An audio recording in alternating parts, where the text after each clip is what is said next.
Alan Peter is the last person on earth who should tell human rights organizations and human rights defenders what to do in the arrest of former President Duterte. He is also the last person on earth with the credibility to talk about due process and human rights.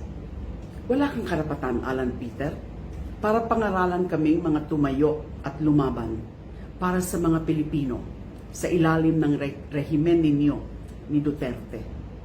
Habang kami ay lumaban, walang awa ninyong pinagpapatay ang libo-libong mga Pilipino kasama ang mga sanggol at mga bata. Alan Peter's defense of the EJKs and the drug war is well known. In fact, he should be one of those accused and arrested by the ICC together with Duterte. He enabled, encouraged, and goaded the deadly criminal enterprise that was a summary execution of poor Filipinos in the name of a fake drug war.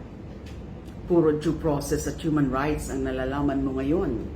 Pero nasaan ka noong nilabanan ko sa Senado ang kawalan ng due process at paggalang sa human rights ng mga pinapatay sa drug war?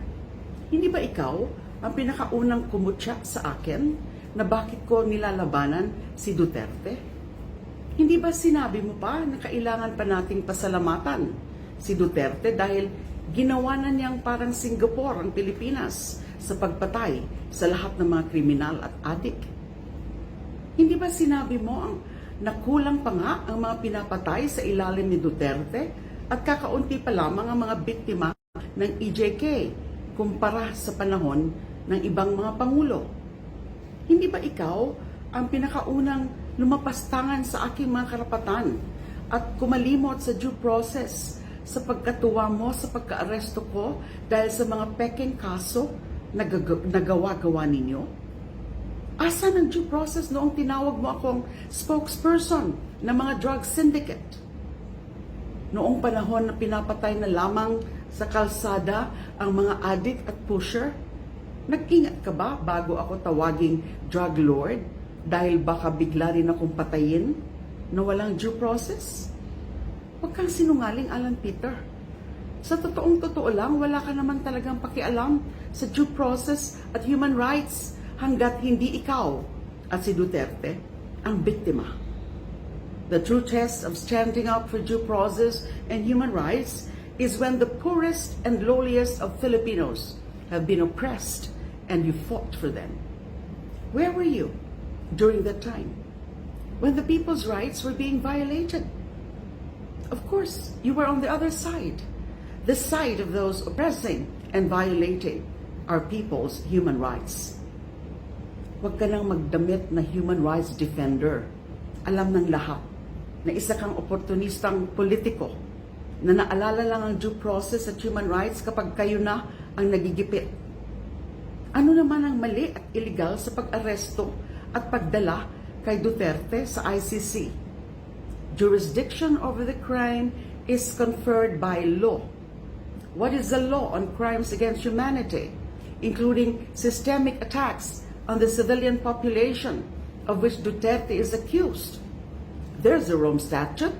There's also Section 17 of RA 9185 that provides that the Philippine government may choose not to exercise jurisdiction over crimes against international humanitarian law, and that instead it may allow another entity conferred with similar jurisdiction by international law to assume jurisdiction where said entity is already investigating the accused or suspect.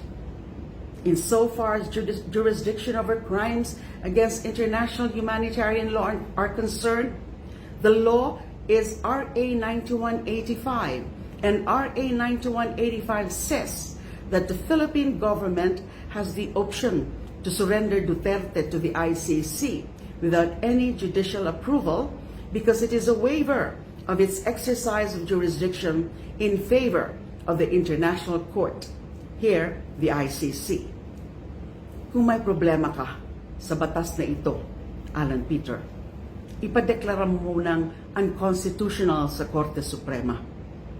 Until that time, please stop lecturing and whining to us.